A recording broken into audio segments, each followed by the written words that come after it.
नमस्कार दोस्तों, मैं शिवरतन पांडे आपका पुनः स्वागत करता हूं महर्षि पाराशर एस्ट्रो ज्योतिष में।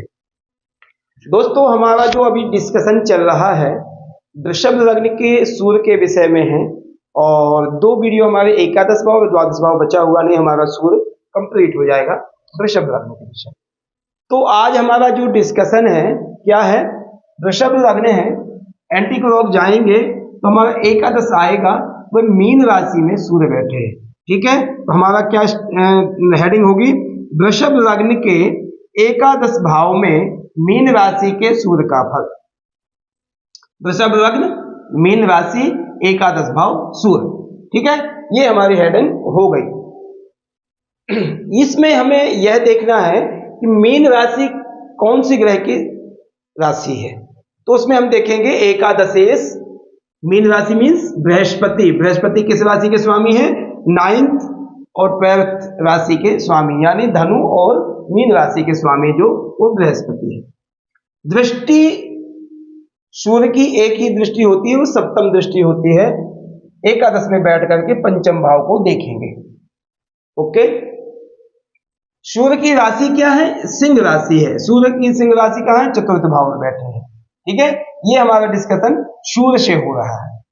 अब इस भाव के कारक क्या है, एकादश भाव के कारक क्या हमारे बृहस्पति है। एकादश भाव के कारक बृहस्पति है और बृहस्पति वहां के स्वामी भी है, तो रोल काफी अच्छा होगा आज बृहस्पति का हमारा।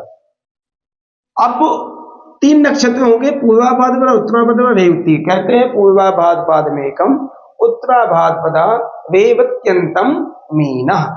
पूर्वाभाद्र का एक चरण, उत्तराभाद्र के 4, रेवती के 4 = 9 इंटू मीन राशि, यानी एक अंश 4 अंश से 9 अंश बन गए, उससे हमारी मीन राशि कंप्लीट हो जाएगी।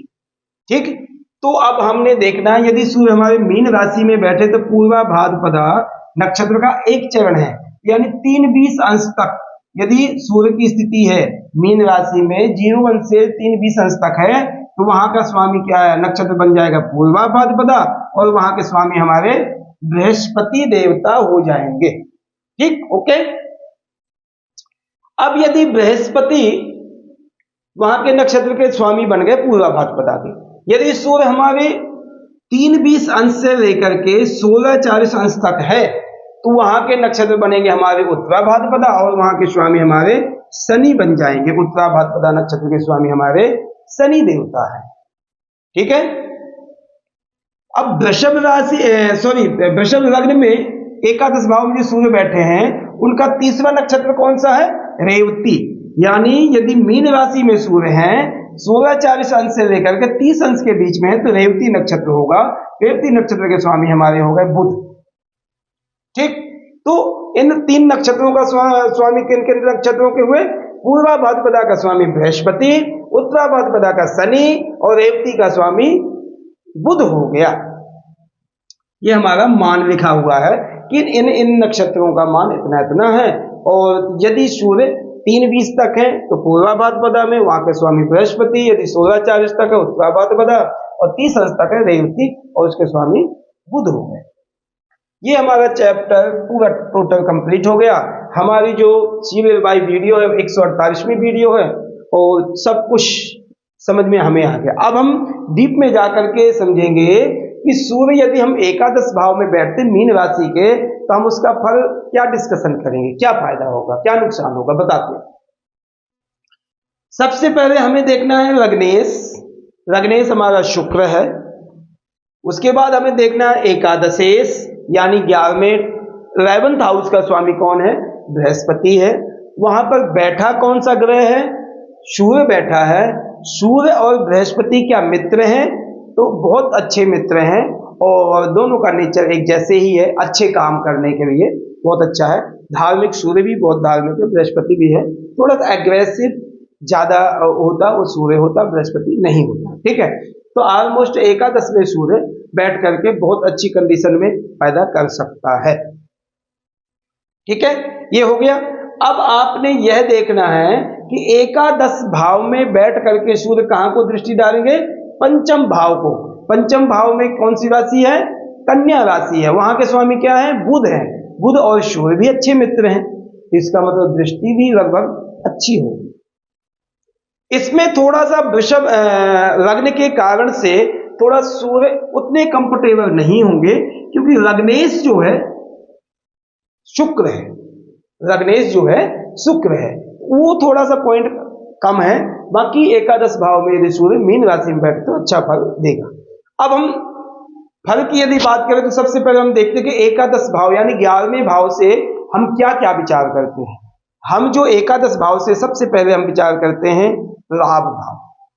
लाभ यानी आय, इनकम सोर्स, रूटीन की इनकम, रोज की इनकम आपको क्या, चाहे बिजनेस करते हो या जॉब करते हो, कुछ भी करते हो, मगर आपके रूटीन का इनकम क्या है वह हम एकादश भाव से देखते हैं।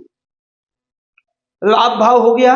उसके बाद अग्रज, अनुज यानी छोटा, अग्रज मीन्स बड़ा, बड़ा भाई बहन का विचार हम एकादश भाव से देखते हैं। बड़े भाई बहन का विचार एकादश भाव से हम देखते हैं। यहां से आप मांगलिक कार्यों का विचार हम करते हैं। यहां से हम रोज के जब आय का विचार करते हैं तो रोज की बीमारियों का, जो रूटीन आदि की बीमारियों का, वहां से हम विचार एकादश भाव से करते हैं। रूटीन की यात्राओं का विचार हम एकादश भाव से करते हैं। ये सब विचार जो है मांगलिक कार्य, धार्मिक यात्राएं, किसी व्यक्ति को, किसी अपने नजदीक वाले व्यक्ति को बहुत सपोर्ट करना, वो एकादश भाव से हम विचार करते हैं। शुभ काम में कोई भी काम हो, परोपकार करना, साथ में एकजुट जाना, वो हमारे एकादश भाव से हम विचार किया जाता है। ठीक है। अब यहां पर सूर्य जो यदि बैठ जाते तो क्या आपको नुकसान करेंगे? नहीं, नुकसान करेंगे। जो भी आपके कार्य है उसके लिए आप एनर्जिक हो जाओगे, एनर्जी मिलेगी। क्यों? क्योंकि चतुर्थ भाव का स्वामी है सूर्य, और चतुर्थ भाव से हम क्या विचार करते हैं? यहाँ सुख आदि का, वाहन आदि का, माता से संबंधों का, विद्या आदि का, ये सब चीजें आपको अच्छी होंगी। एक बात का आप ध्यान देना, कभी भी कोई ग्रह यदि अपनी राशि से छठे आठवें भाव में जाता है, थोड़ा पावर कम हो जाता, आप उसको अच्छा ही अच्छा नहीं कह सकते हैं, कुछ पॉइंट ऑफ व्यू से थोड़ा कमजोर होगा।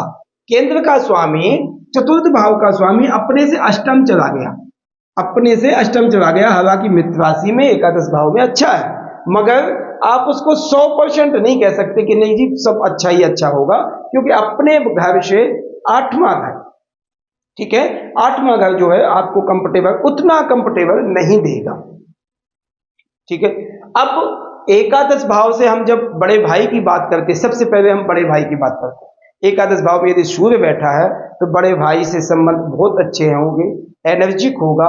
बड़ा भाई भी बड़ा अपने भाई को या बहन को सपोर्ट करेगा, और छोटा भी अपने बहन भाई को बहुत अच्छा सपोर्ट करेगा। एग्रेसिव थोड़ा होगा, मगर साफ सुथरा इंसान होगा, साफ दिल का होगा। जैसे राहु आदि हैं, वो व्यक्ति की चालाकी देख लेते हैं, मगर ऐसा व्यक्ति ये सब चीजें नहीं करेगा, क्योंकि मीन राशि में बैठा है। वहां का स्वामी बृहस्पति है, और बृहस्पति भाई बहनों के प्यार के लिए बहुत कुछ दे सकता है। सूर्य का भी यही काम है, इसलिए आपको यह बेनिफिट मिलेगा।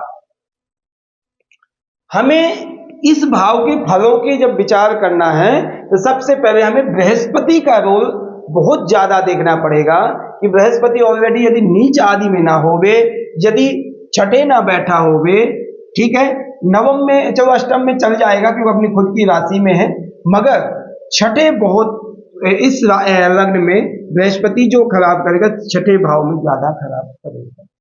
ठीक है। यदि यहां बैठता तो पंचम दृष्टि डालेगा, अच्छा डालेगा। दसम भाव में भी बृहस्पति उतना, नवम भाव, 10वीं राशि में भी बृहस्पति नीच हो जाएगा, मगर नीच में बैठ करके तृतीय दृष्टि डाल सकता है। तो इस भाव में और इस भाव में, यानी छठे और नवम भाव में कोई बृहस्पति उतना पावरफुल नहीं बनेगा, अदर लगभग ठीक रख जाएगा। द्वादश में भी उतना पावर नहीं मिलेगा। यदि पंचम में यहां पे बैठता है तो यहां पर क्या बेनिफिट होगा? तृतीय में बैठ करके, उच्च राशि में बैठ करके नवम दृष्टि अपनी घर को देखेगा, फायदा करेगा बृहस्पति, तो अपने घर को सपोर्ट करेगा। ठीक है। तो बृहस्पति का रोल हमें देखना है, विशेषकर बृहस्पति छठे और नौ में ना हो तो ज्यादा बेस्ट है, क्योंकि नौ में नीच राशि आदि हो जाएगी, उस कारण से उतना फल नहीं दे सकता। सूर्य यदि यहां पर बैठे हैं तो एक व्यक्ति को आप यह कह सकते हैं कि बिजनेस माइंडेड तो होगा ही होगा, मगर नौकरी के लिए बहुत अच्छी होगी, सरकारी जॉब के लिए आपको अच्छे योग होंगे, क्योंकि सीधे पंचम भाव को देख रहा है सूर्य, वहां पर पंचम भाव को देख रहा है, ठीक है, और एकादश भाव के संबंध है उससे।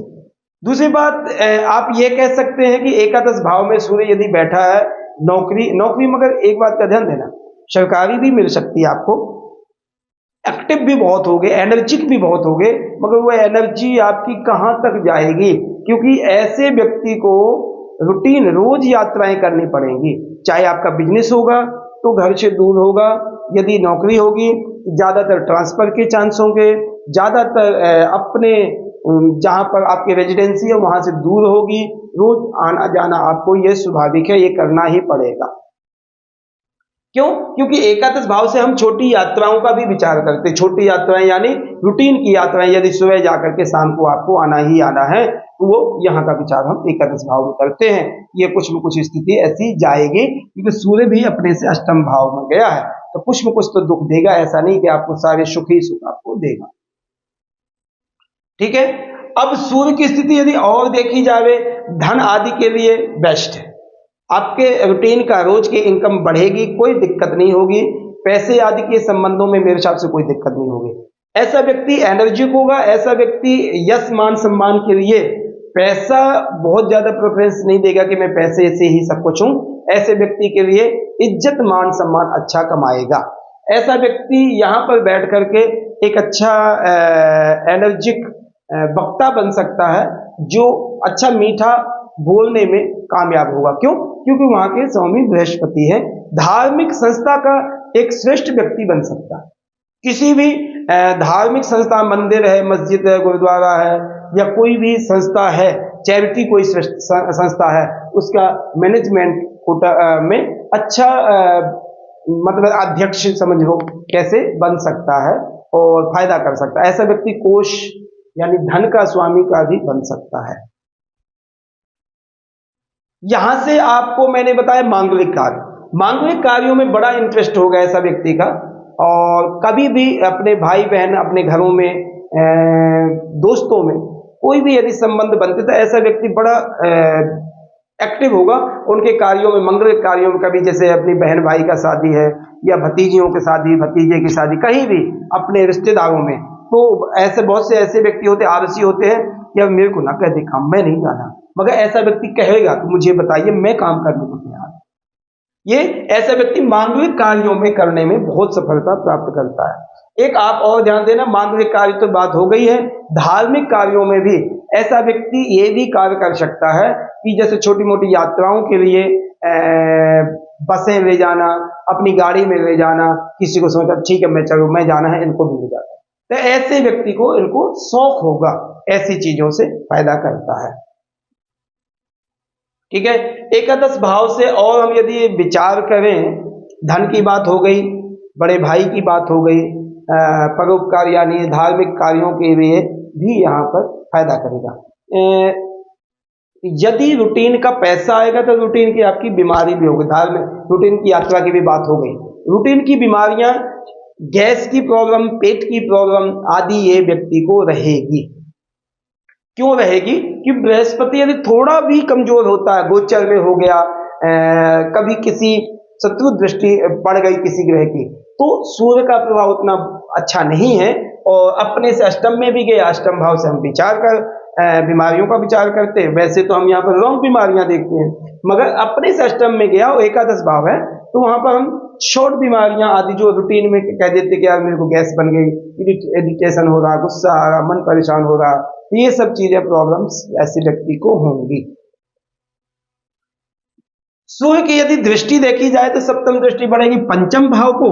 पंचम भाव की राशि है कन्या, कन्या के स्वामी है बुध, और सूर्य और बुध की अच्छी मित्रता है, इस भाव को तो काफी अच्छा सपोर्ट करेंगे। वैसे भी सूर्य जो है वहां के कारक हैं, और कारक का मतलब यहाँ पर कालपुरुष राशि के लिए फायदा, कालपुरुष राशि सिंह राशि ही है वहां पर, कालपुरुष राशि में कुंडली में, तो यहाँ के स्वामी दोनों शिक्षा से संबंध रखते हैं, तो शिक्षा आदि तो अच्छी होगी, एजुकेशन अच्छा होगा, वाणी आदि में मधुरता होगी, ये सब चीजें अच्छा है। इज्जत मान सम्मान मिलेगा, धन आदि के चांस अच्छे बनेंगे, कोई प्रॉब्लम ऐसी नहीं है। यहाँ से हम देखते हैं अचानक धन आना, वो भी बन सकता है। एक दो पॉइंट मैं आपको और बताऊं, लग्नेश शुक्र है, यदि लग्नेश थोड़ा भी प्रभावशाली है और कहीं पंचम से या सूर्य से संबंध रखता है, ठीक है, तो उसमें क्या बेनिफिट होगा, कभी कभी ऐसे व्यक्ति के अफेयर चल जाते हैं, जैसे अपने ऑफिस में है, अपने वर्कर आदि से है, क्योंकि पंचम भाव से ही हम अफेयर आदि का देखते हैं, पंचम भाव से हम अफेयर आदि का देखते हैं, विवाह के बाद भी आपके हो सकते हैं। तो ऐसा यदि शुक्र बलवान है तो कर सकता है, बुध के साथ में उतना नहीं होगा, क्योंकि ये लग्न ऐसी है, ये लग्न ही ऐसी है कि व्यक्ति को रोमांस, सेक्स आदि ऐसे इंटरेस्टेड व्यक्ति इस लग्न में कुछ माया जाल में फंस जाता है व्यक्ति। तो इस कारण से आपको ये चीज भी देख सकते हो कि सूर्य जो है एग्रेसिव है और पंचम को देखता है, बुध की राशि को देखता है, मित्र राशि है वहां पर, ठीक है। यदि शुक्र का प्रभाव यहाँ पर पड़ गया तो आपको यह श्योर है कि सूर्य ऐसे ऐसे कुछ ऐसे कार्य करेगा, ठीक है। ये हो गया। अब नक्षत्रों पे हम जाते हैं। यदि सूर्य पूर्वा भाद्रपदा नक्षत्र में एक चरण ही है 3-20 अंश तक, 0 अंश से 3-20 अंश तक, यानी मीन राशि में यदि है, तो बृहस्पति वहां के स्वामी होंगे। बृहस्पति यहाँ पर एकादश भाव को बढ़ावा देंगे। जो भी मैंने आपको फल बताया है उसमें काफी फायदे होंगे, नुकसान नहीं करेंगे आपको। धन आदि के लिए, बड़े भाई आदि के लिए, मांगलिक कार्यों के लिए, व्हीकल के लिए, ऐसी चीजों के लिए आपको फायदा करेगा। ऐसे व्यक्ति को एक शौक भी होता है, रूटीन के व्हीकल का सुख पूर्णतया से मिलेगा, जैसे स्कूटर हो गया, साइकिल, मोटरसाइकिल, बाइक, गाड़ी आदि कोई भी है, ऐसे व्यक्ति को सारे सुख मिलेंगे। क्यों? क्योंकि चतुर्थ का स्वामी है, वहां से संबंध बन रहा है यहाँ पर, तो हमें और ये फायदा करेंगे चतुर्थ भाव से। मकान आदि का आपको अच्छा सुख मिलेगा, क्योंकि लग्नेश है, लग्नेश तो रॉयल है, लग्नेश को तो फायदा ही है, लग्नेश को तो यही चीजें पसंद आती हैं, तो यहाँ पर ये सुख आपको मिलेगी। यदि सूर्य उत्तरा भाद्रपदा नक्षत्र में, तो वहां के स्वामी है शनि, 3-20 अंश से 16-40 अंश तक है, तो उसमें हमें देखना पड़ेगा थोड़ा सा कि शनि की पोजीशन क्या है, तो आपको धन आदि की भी स्थिति अच्छी रहेगी। एग्जाम्पल, यदि शनि यहाँ पर एकादश दसम नवम भाव में बैठे हैं, तृतीय दृष्टि एकादश भाव को डाले, तो वहां पर फायदा करेगा, रूटीन के इनकम सोर्स को आपको बढ़ावा देगा। आपके यदि जॉब भी करते हो तो जल्दी जल्दी आपको चांस देगा पैसे बढ़ने के, ग्रोथ देने का, जॉब में प्रमोशन होने का, ये सब चीजें आपको शनि यहाँ पर, यदि सूर्य उत्तरा भाद्रपदा नक्षत्र में यदि शनि दसम नवम भाव में बैठे हैं, तृतीय दृष्टि डालेंगे, तो फायदा आपको करेगा। सूर्य यदि रेवती नक्षत्र में है तो 16-40 से 30 अंश के बीच में है, 16-40 से 30 अंश के बीच में रहेगा, ठीक है। तो वहां पर हमारे सूर्य मीन राशि में होंगे, वहां के स्वामी हो गए बुध।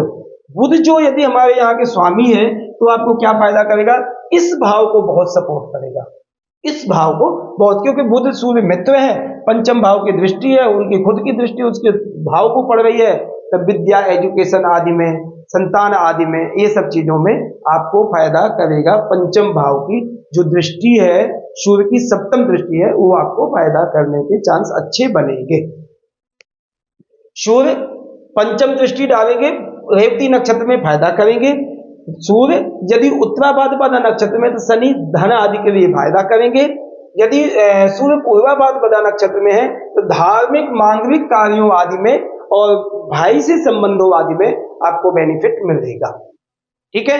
ये हमारी जो डिस्कशन थी वृषभ लग्न के एकादश भाव में मीन राशि के सूर्य का फल हमारा डिस्कशन था, और अच्छा फल है, इसमें मेरे हिसाब से बहुत ज्यादा कुछ नहीं नुकसान करेगा, थोड़ा बहुत हेल्थ आदि के नुकसान कर सकता है, अगर फायदा ही करेगा। वो डिपेंड करता है, यदि कोई पापी ग्रह आदि या नीच दृष्टि ना कोई डालता हो वहां पर, तो आपको फायदा करेगा। एग्जाम्पल, जैसे बुध की स्थिति अच्छी नहीं है, ठीक है, बुध नीच दृष्टि में डाल दिया, बुध बैठ गया वहां पर, तो वो आपके पावर को, आपके फायदों को नुकसान करेगा, अन्यथा ठीक रखेगा। मैं आपसे रिक्वेस्ट करूंगा कि प्लीज आप हमारे चैनल महर्षि पाराशर एस्ट्रो ज्योतिष को ज्यादा से ज्यादा आप प्लीज सब्सक्राइब करें, कमेंट करें, बेल आइकन की बटन दबाएं। जितना ज्यादा से ज्यादा आप करेंगे उतना ही हमें बेहतर रिजल्ट हमें मिलेगा, हमें खुशी होगी, हमारे में एनर्जी आएगी, और हम भी अच्छे अच्छे आपको वीडियो अपलोड करेंगे जो आपको ज्ञानवान बनाएंगे। ठीक है, धन्यवाद, नमस्कार।